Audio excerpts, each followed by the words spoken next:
Hi hello ನಮಸ್ಕಾರ ಸ್ನೇಹಿತರೆ, ಎಲ್ಲರೂ ಹೇಗಿದ್ದೀರಾ? ಚೆನ್ನಾಗಿದ್ದೀರಾ ಅಂತ ಅನ್ಕೋತೀನಿ. Welcome back to my YouTube channel ಅಂತ ಹೇಳ್ತಾ ಈ ಒಂದು ವಿಡಿಯೋಗೆ ಸುಸ್ವಾಗತ.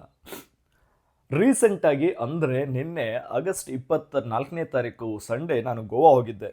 ಮೋಸ್ಟ್ ಇಂಪಾರ್ಟೆಂಟ್ಲಿ ನಾನು ಲಾಸ್ಟ್ ಟೈಮ್ ಗೋವಾ ಹೋಗಿದ್ದು ಯಾವಾಗ ಅಂದರೆ ಮಾರ್ಚ್ ತಿಂಗಳಲ್ಲಿ. ಆಫ್ಟರ್ 4 to 5 ಮಂತ್ಸ್ ಮತ್ತೆ ಗೋವಾ ಕಡೆಗೆ ನನ್ನ ಪ್ರಯಾಣ ಬೆಳೆದಿತ್ತು.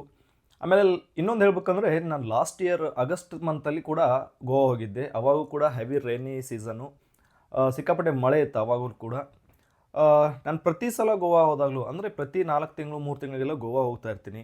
ಪ್ರತಿ ಸಲ ಗೋವಾ ಹೋದಾಗಲೆಲ್ಲ ನನಗೆ ಅಷ್ಟೊಂದು ವ್ಯತ್ಯಾಸ ಕಾಣಿಸ್ತಿರಲಿಲ್ಲ. ಬಟ್ ಇವತ್ತು ನಾನು ಹೋದಾಗ ಸಿಕ್ಕಾಪಟ್ಟೆ ಅಂದರೆ ಸಿಕ್ಕಾಪಟ್ಟೆ ವ್ಯತ್ಯಾಸ ಕಾಣಿಸ್ತಿತ್ತು. ರೀಸನ್ ಒನ್ ಪಾಯಿಂಟ್ ಏನು ಹೇಳ್ಬೇಕಂದ್ರೆ ರೇನಿ ಸೀಸನ್ ಇರ್ಬೋದೇನೋ ಅಂತ ನನ್ನ ಒಂದು ಅನಿಸಿಕೆ. ಯಾಕಂದರೆ ಇವಾಗ ಪ್ರೆಸೆಂಟ್ಲಿ ನನ್ನ ಸಜೆಷನ್ ಏನಪ್ಪ ಅಂದರೆ ಗೋವಾ ಇವಾಗ ಹೋಗಬೇಡಿ, ಯಾವಾಗ ಹೋಗಬೇಕು ಅನ್ನೋದನ್ನು ಮುಂದೆ ಹೇಳ್ತೀನಿ. ಆಮೇಲೆ ತುಂಬ ಜನ ನನಗೆ ಇನ್ಸ್ಟಾಗ್ರಾಮಲ್ಲಿ ಮೆಸೇಜ್ ಮಾಡ್ತಾಯಿದ್ರು, ಅಂದರೆ ನನ್ನ ಹಳೆ ವಿಡಿಯೋ ನೋಡಿ ಅದಕ್ಕೆಲ್ಲ ಕಮೆಂಟ್ ಹಾಕೋದು ಅಥವಾ ಇನ್ಸ್ಟಾಗ್ರಾಮಲ್ಲಿ ಬಂದು ಮೆಸೇಜ್ ಹಾಕೋದು ಮಾಡ್ತಾಯಿದ್ರು. ನಾನು ಗೋವಾ ಹೋಗ್ತಾ ಇದ್ದೀನಿ, ರೂಮ್ ನಂಬರ್ ಕೊಡಿ, ಕಾಂಟ್ಯಾಕ್ಟ್ ನಂಬರ್ ಕೊಡಿ, ರೂಮ್ ಬಗ್ಗೆ ಎಕ್ಸ್ಪ್ಲೋರ್ ಮಾಡಿ, ರೂಮ್ ಬಗ್ಗೆ ಹೇಳಿ ಅಂತ. ಸೊ ನಾನು ರೂಮ್ ಬಗ್ಗೆ ಹೇಳೋಕ್ಕಾಗಲ್ಲ, ಆದರೆ ಅದ್ರ ಬಗ್ಗೆ ಸಜೆಷನ್ ಕೊಡ್ಬೋದು. ಇಲ್ಲೇ ಹೋಗಿ ಅಂತ ಹೇಳಿದ್ರೆ ಅದು ನನ್ನ ಯೂಟ್ಯೂಬ್ ಚಾನಲ್ನಲ್ಲಿ ಏನಾಗುತ್ತಂದರೆ ಪ್ರಮೋಟ್ ಮಾಡ್ದಂಗೆ ಆಗಿ ಅದು ಆಲ್ಗೋರಿದಮ್ ವರ್ಕ್ ಆಗುತ್ತೆ. ಸೊ ನನ್ನ ಯೂಟ್ಯೂಬ್ ಚಾನಲ್ಗೆ ಎಫೆಕ್ಟ್ ಆಗೋ ಚಾನ್ಸಸ್ ಇರುತ್ತೆ. ಅಂದರೆ ಯಾವುದೇ ವಿಡಿಯೋದಲ್ಲಿ ನಾನು ಪ್ರಮೋಟ್ ಮಾಡೋ ಹಾಗಿಲ್ಲ, ಜಸ್ಟ್ ನಾನು ಕಂಟೆಂಟ್ ಮಾತ್ರ ಮಾಡಬೇಕಾಗುತ್ತೆ. ಸೊ ಅದಕ್ಕೋಸ್ಕರ ರೂಮ್ ಬಗ್ಗೆ ನಾನು ಅಂದರೆ ಕಾಂಟ್ಯಾಕ್ಟ್ ನಂಬರು ಅದು ಇದೆಲ್ಲ ಹೇಳಲ್ಲ. ಇವಾಗ ಮೊದಲೆಲ್ಲ ಹೇಳ್ತಿದ್ದೆ. ಆ್ಯಂಡ್ ಮೋಸ್ಟ್ ಇಂಪಾರ್ಟೆಂಟಾಗಿ ನೀವು ಗೋವಾ ಹೋದರೆ ರೂಮ್ ಬಗ್ಗೆ ಯಾರಾದರೂ ಕೇಳಿದ್ರೆ ಫಸ್ಟ್ ಆಫ್ ಆಲ್ ರೂಮು ನೀವು ಒಂದು ಬೀಚಿಂದ ಅಥವಾ ಇವಾಗ ಗೋವಾ ಹೋದ ತಕ್ಷಣ ಫಸ್ಟ್ ಟೈಮ್ ಹೋಗೋರು, ಸೆಕೆಂಡ್ ಟೈಮ್ ಹೋಗೋರು Calangute beach, Baga beach most important beaches. ಆಮೇಲೆ ಗೋವಾ ಎಕ್ಸ್ಪ್ಲೋರ್ ಮಾಡ್ತೀನಿ, ನಾನು ಬೇರೆ ಬೇರೆ ಹೊಸ ಪ್ಲೇಸ್ಗಳನ್ನು ನೋಡ್ತೀನಿ ಅನ್ನೋ ಆಗಿದ್ದರೆ ನಿಮಗೆ ಒಂದು ವಾರಗಟ್ಟಲೆ ಟೈಮ್ ಬೇಕು, ಸಿಕ್ಕಾಪಟ್ಟೆ ಜೇಬಲ್ಲಿ ದುಡ್ಡು ಬೇಕು. ಬಟ್ ನಮ್ಮ ಹುಡುಗರು ಆಲ್ಮೋಸ್ಟ್ ಅಲ್ಲಿ ಹೋಗೋದು, ಕಪ್ಪಲ್ ಹೋಗೋದು, ಜಸ್ಟ್ ಒಂದು ಬೀಚ್ ಎಕ್ಸ್ಪೀರಿಯೆನ್ಸು, ರಾತ್ರಿ ಒಂದು ನೈಟ್ ಲೈಫ್ ಎಕ್ಸ್ಪೀರಿಯೆನ್ಸು, ಒಂದು ಎನ್ಎ ಪಾರ್ಟಿ, ಇಷ್ಟು ಮೈಂಡ್ ಸೆಟ್ಟಲ್ಲಿ ಇಟ್ಕೊಂಡು ಗೋವಾ ಹೋಗಿರ್ತಾರೆ ಆಲ್ಮೋಸ್ಟ್ ಅಲ್ಲೂ. ಸೊ ಅಂಥವ್ರಿಗೆ ಈ ಒಂದು ವಿಡಿಯೋ ಸಿಕ್ಕಾಪಟ್ಟೆ ಯೂಸ್ ಆಗುತ್ತೆ. ಗೋವಾ ಹೋದ ತಕ್ಷಣ ನೀವು ಕಲ್ಲಂಗೂಟ್ ಬೀಚನ್ನು ಚೂಸ್ ಮಾಡಬೇಕಾಗುತ್ತೆ, ಅಥವಾ ಬಾಗಾ ಬೀಚು, ಅಥವಾ ಕಲ್ಲಂಗೂಟ್ ಬೀಚ್ ಹತ್ರನೇ ನೀವು ರೂಮ್ ಮಾಡಿಕೊಂಡು ಬಾಗಾ ಬೀಚು ವಾಕೇಬಲ್ ಡಿಸ್ಟೆನ್ಸ್ ಇದೆ, ಕಂಡೋಲಿಮ್ ಕೂಡ ವಾಕೇಬಲ್ ಡಿಸ್ಟೆನ್ಸಲ್ಲಿದೆ. ಅಂದರೆ ಒಂದು 1.5 ಕಿಲೋಮೀಟರ್ 1 ಕಿಲೋಮೀಟರ್ ಅಷ್ಟು ಡಿಸ್ಟೆನ್ಸಲ್ಲಿದೆ. ಅಂದರೆ ಕಂಡೋಲಿಮು, ಕಲ್ಲಂಗೂಟು, ಬಾಗಾ ಈ 3 ಬೀಚ್ಗಳು ಒಂದೇ ಬೆಲ್ಟಲ್ಲಿ ಬರುತ್ತೆ. ನೀವು ಬೀಚಿಂದನೇ ನಡ್ಕೊಂಡು ಹೋಗ್ಬೋದು ಒಳಗಡೆ, ಅಥವಾ ಹೊರಗಡೆ ರಸ್ತೆ ಕೂಡ ಇದೆ. ಆ್ಯಂಡ್ ಮೋಸ್ಟ್ ಇಂಪಾರ್ಟೆಂಟ್ಲಿ ಇನ್ನೊಂದು ವಿಷಯ ಏನಪ್ಪ ಅಂದರೆ ರೂಮ್ ಮಾಡೋದು ಹೇಗೆ, ಎಲ್ಲಿ ಅಂತ ಕೇಳ್ತಿರ್ತಾರೆ. ತಲೆ ಕೆಡ್ಸ್ಕೊಳಕ್ಕೆ ಹೋಗಬೇಡಿ. ಬೀಚಿಂದ ಒಂದು 500 ಮೀಟರ್ ಡಿಸ್ಟೆನ್ಸಲ್ಲಿ ಹೊರಗಡೆ ಬಂದ ತಕ್ಷಣ ಬಾಗಾ ಸರ್ಕಲ್ ಅಂತ ಸಿಗುತ್ತೆ. ಅಲ್ಲಿ RBL ಬ್ಯಾಂಕ್ ಇದೆ. ಆ ಬ್ಯಾಂಕ್ ಸುತ್ತಮುತ್ತಲು ಸರೌಂಡಿಂಗಲ್ಲಿ ಒಳಗಡೆ ಸಂದಿಗೊಂದಿ ಏರಿಯಾಗಳಲ್ಲೆಲ್ಲ ಹೋದರೆ ಗೆಸ್ಟ್ ಹೌಸಸ್ಸು, ಆಮೇಲೆ ಲಾಡ್ಜಸ್ಸು, ಹೋಟೆಲ್ಸು ಅಂತ ಬೋರ್ಡ್ ಹಾಕಿರ್ತಾರೆ. ಅಲ್ಲಿ ನಿಮಗೆ ಆರಾಮಾಗಿ ಇವಾಗ ಏನಾದರೂ ನೀವು ಗೋವಾ ಹೋದರೆ, ನವಂಬರ್ ಒಳಗಡೆ ಏನಾದರೂ ಹೋದರೆ 800ಕ್ಕೆಲ್ಲ ಕಪಲ್ ರೂಮ್ ಸಿಗುತ್ತೆ. ಫ್ರೆಂಡ್ಸ್ಗೆಲ್ಲ ನೋಡಿದ್ರೆ ಒಂದು 2000ಕ್ಕೆ ಒಂದು 5 ಜನ ಸೇರಿ ರೂಮ್ ಸಿಗುತ್ತೆ. ಪರ್ ಹೆಡ್ಡು 300, 200 ಈ ಥರ ಬರುತ್ತೆ. ಅಂದರೆ ನೀವು ಬಾರ್ಗೇನ್ ಮಾಡೋ ಕೆಪಾಸಿಟಿ ನಿಮ್ಮಲ್ಲಿರಬೇಕು. ಆಮೇಲೆ ನೀವು ರೂಮ್ಗೆ ಹೋಗಬೇಕಾದ್ರೆ ಏನು ವಿಷಯಪ್ಪ ಅಂದರೆ ರಸ್ತೆಯಲ್ಲೇ ರೂಮ್ ಬೇಕಾ ಅಂತ ಕಾಯ್ತಿರ್ತಾರೆ. ನೀವು ರೂಮ್ ಕಡೆ ಹೋಗೋದನ್ನು ನೋಡಿ ನಿಮ್ಮನ್ನು ಫಾಲೋ ಮಾಡಿಕೊಂಡು ನಿಮ್ಮ ಹೋಟೆಲ್ವರೆಗೂ ಬಂದು ಆ ಹೋಟೆಲ್ ಅವ್ರ ಜೊತೆ ಮಾತಾಡ್ತಿರ್ತಾರೆ. ಅವ್ರ ತಲೆಯಲ್ಲಿ ಏನಪ್ಪ ಅಂದರೆ ಅವರೇ ಕರ್ಕೊಂಬಂದ್ರೇನೋ ನಿಮ್ಮನ್ನು, ಆ ಥರ ಎಲ್ಲ ಒಂದು ಆ ಥರ ತೋರಿಸ್ಕೊಂಡು ಕಮಿಷನ್ ತೊಗೊಳ್ಳೋ ಚಾನ್ಸಸ್ ಇರುತ್ತೆ. ಸೊ ಯಾವುದೇ ಮೀಡಿಯೇಟರ್ ಇಲ್ಲದೇ ಡೈರೆಕ್ಟಾಗಿ ನೀವು ನಿಮ್ಗೆ ಯಾವ್ದು ಬೇಕೋ ಬೋರ್ಡ್ಸ್ ಸಿಕ್ಕಾಪಟ್ಟೆ ರಸ್ತೆ ಪಕ್ಕ ಎಲ್ಲ ಬೋರ್ಡ್ಗಳಿರುತ್ತೆ, ಕಾಂಟ್ಯಾಕ್ಟ್ ಮಾಡಿಕೊಂಡು ಡೈರೆಕ್ಟಾಗಿ ಹೋಗಿ. ಓಕೆ, ಇನ್ನು ಸೀಸನಲ್ಲಿ ಹೋದರೆ, ಸೀಸನ್ ಅಂದರೆ ಮಾರ್ಚ್ ಏಪ್ರಿಲಲ್ಲಿ ಹೋದರೆ ಅವರು 1500 ಅದು ಹೇಳ್ತಾರೆ. ಬಟ್ ನೀವು 1000ಕ್ಕೆಲ್ಲ ಕೇಳೋದು, ಫೈನಲ್ ಆಗಿ 1200ಕ್ಕೆಲ್ಲ ರೂಮ್ ಸಿಗುತ್ತೆ. ಕೆಲವೊಂದು ಟೈಮಲ್ಲಿ 1000ಕ್ಕೂ ಸಿಗೋ ಚಾನ್ಸಸ್ ಇರುತ್ತೆ. ಆದರೆ ಸುಮ್ಮನೆ 1500 ಮೇಲ್ಗಡೆ ಎಲ್ಲ ದುಡ್ಡು ಕೊಡೋಕೆ ಹೋಗಬೇಡಿ, ಅಷ್ಟೊಂದು ಹೈಫೈ ಏನಿರಲ್ಲ.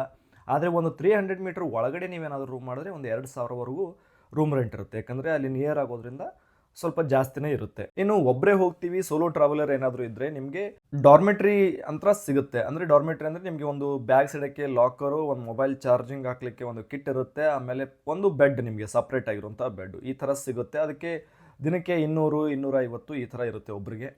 ಸೊ ಆ ಥರ ಕೂಡ ನೀವು ಕಾಂಟ್ಯಾಕ್ಟ್ ಮಾಡ್ಕೊಂಡು ಹೋಗ್ಬೋದು. ಅದು ಎಲ್ಲಿ ಸಿಗುತ್ತೆ ಅನ್ನೋದಾದರೆ ಸಿಟೀಲಿ, ಅಂದರೆ ಬೀಚಿಂದ ಒಂದು 600-700 ಮೀಟರ್ ಡಿಸ್ಟೆನ್ಸಲ್ಲಿ ಆ ಥರ ಬೋರ್ಡ್ಗಳಿರುತ್ತೆ, ನೀವು ನೋಡ್ಕೊಂಡು ಹೋಗಬೇಕಾಗುತ್ತೆ. ಆ್ಯಂಡ್ ಬಸ್ ಸ್ಟ್ಯಾಂಡಲ್ಲಿ, ಅಂದರೆ ಪಣಜಿ ಬಸ್ ಸ್ಟ್ಯಾಂಡಲ್ಲಿ ಕೂಡ ಈ ನಮ್ಮ ಕರ್ನಾಟಕಕ್ಕೆ ಬರುವಂತಹ ಎಲ್ಲ ಬಸ್ಗಳು ನಿಲ್ತವೆ. ಅಂದರೆ ಪ್ಲಾಟ್ಫಾರ್ಮ್ ನಂಬರ್ 1ರಿಂದ 6ವರೆಗೂ ಬಸ್ಗಳು ನಿಲ್ತೆ. ಸೊ ಆ ಒಂದು ಪ್ಲಾಟ್ಫಾರ್ಮಲ್ಲಿ ಒಂದು ಮೂಲೆಯಲ್ಲಿ ಕಾರ್ನರಲ್ಲಿ ಡಾರ್ಮೆಟ್ರಿ ಅಂತ ಬೋರ್ಡ್ ಇದೆ. ನೀವು ಅಲ್ಲಿ ಹೋದರೆ ಎ ಸಿ ಅಂದರೆ ಸಿಂಗಲ್ ಬೆಡ್ಡು, ಒಂದು ಲಾಕರು ವಿತ್ ಎ ಸಿ ಇರುವಂತಹ ರೂಮ್ ಸಿಗುತ್ತೆ. ಅಂದರೆ ನೀವು ತುಂಬ ಜನ ಇರ್ತಾರಲ್ಲಿ, ನಿಮ್ಗೊಂದು ಸಪ್ರೇಟ್ ಬೆಡ್ ಇರುತ್ತೆ. ಸೊ ಅಲ್ಲಿ ಕೂಡ ನೀವು ಹೋಗಿ ಇರ್ಬೋದು. ಆ್ಯಂಡ್ ಹೋಗೋದು ಹೇಗೆ ಅನ್ನೋದಾದರೆ, ನೀವು ಪ್ರೈವೇಟ್ ವೆಹಿಕಲ್ ಮಾಡ್ಕೊಂಡು ಹೋದರೆ, ತುಂಬ ಜನ ಹೋಗ್ತಾ ಇದ್ದರೆ ಪ್ರೈವೇಟ್ ವೆಹಿಕಲ್ ಮಾಡ್ಕೊಂಡು ಹೋದರೆ ಬೆಟರ್ ಆಪ್ಷನ್ನು. ಅಥವಾ ಇಬ್ಬರಿಬ್ಬರೇ ಹೋಗ್ತೀವಿ, ದುಡ್ಡು ಸೇವ್ ಮಾಡ್ತೀವಿ ಅನ್ನೋದಾದರೆ ಡೈರೆಕ್ಟಾಗಿ ನೀವು ಕಲ್ಲಂಗುಟ್ ಬೀಚ್ಗೆ ಏನಾದರೂ ಹೋಗಬೇಕಾದ್ರೆ ನಿಮಗೆ ಬೇಕಾಗಿರೋ bus stand, nearest bus stand ಯಾವುದು ಅಂದರೆ ಅದು Panaji bus stand. Panaji bus ಸ್ಟ್ಯಾಂಡ್ಗೆ ಹೋದರೆ ನೀವು ಮುಂದಿನ ಬೀಚ್ಗಳಿಗೆ ರೀಚ್ ಆಗ್ಬೋದು. ಆ ಪಣಜಿ ಬಸ್ ಸ್ಟ್ಯಾಂಡ್ಗೆ ಹೇಗೆ ಹೋಗ್ಬೇಕಂದ್ರೆ, ಕರ್ನಾಟಕದ ಎಲ್ಲ ಮೂಲೆಗಳಿಂದ ಪಣಜಿವರೆಗೂ ಬಸ್ ಇದೆ. ಈವನ್ ಗದಗ, ಬಳ್ಳಾರಿ, ಕಲಬುರಗಿ, ಸಿಂದಗಿ, ವಿಜಯಪುರ, ಬೆಳಗಾವಿ, ಹುಬ್ಬಳ್ಳಿ, ಧಾರವಾಡ, ಸವಣೂರು, ಹಾವೇರಿ, ಹನಗಲ್ಲು ಎಲ್ಲ ಕಡೆಯಿಂದನೂ ಬಸ್ಸಸ್ ಇದ್ದಾವೆ. ಕಂಟಿನ್ಯೂಸ್ ಆಗಿ ಬಸ್ಸಸ್ ಇದೆ. ಆಮೇಲೆ ಇಲ್ಲಪ್ಪ ನಾನು ಆ ಥರ ಆಗಲ್ಲ, ನಾನು ಇಳ್ಕೊಂಡು ಹತ್ಕೊಂಡು ಅಥವಾ ಬೌಂಡ್ರಿವರೆಗೂ ಲೇಡೀಸ್ ಬಸ್ ಫ್ರೀ ಇರುತ್ತೆ ಅಂತ ಅನ್ನೋದಾದರೆ ಬೆಳಗಾವಿವರೆಗೂ ಹೋಗಿ ಅಲ್ಲಿಂದ ನೀವು ದುಡ್ಡು ಕೊಟ್ಟು ಹೋಗ್ಬೋದು. 160 170 ರುಪೀಸ್ ಇದೆ. ರಾಜಹಂಸ ಅಂದರೆ ಡಬಲ್ ಇದೆ. ಸೊ ಆ ಥರ ಎಲ್ಲ ಇದೆ. ಲೇಡೀಸ್ ಇದ್ದರೆ ನೀವು ಬೆಳಗಾವಿವರೆಗೂ ಹೋಗಿ ಬೆಳಗಾವಿಯಿಂದ ಆ ಕಡೆ ಹೋಗ್ಬೋದು. ಬೆಳಗಾವಿವರೆಗೂ ಹೋದರೂ ಕೂಡ ನೈಟ್ ಜರ್ನಿ ಮಾಡೋಕ್ಕೆ ಹೋಗಬೇಡಿ. ಯಾಕಂದರೆ ನೈಟ್ ಜರ್ನಿ ಬೆಳಗಾವಿಲಿ ಎಲ್ಲ ಬಸ್ಸು ರಶ್ ಆಗುತ್ತೆ.